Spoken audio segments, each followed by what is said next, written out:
তুমি কোথা থেকে এসছো? জোরে বলো। চন্দননগর। চন্দননগর থেকে এসছে সেটিং দেওয়ার জন্য।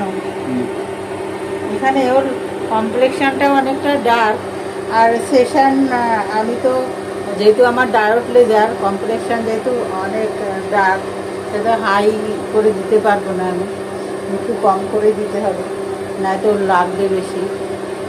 যাই হোক, মিনিমাম 5 থেকে 6টা সেশন তো লাগেই, এর আগে হয় না। একটা দুটো সেশনে অনেক মানে কম হয়ে যায়। তোমরা দেখতে পারো, আসতে পারো। অনেক দূরে থেকে এসছে, এও চন্দননগর থেকে এসছে।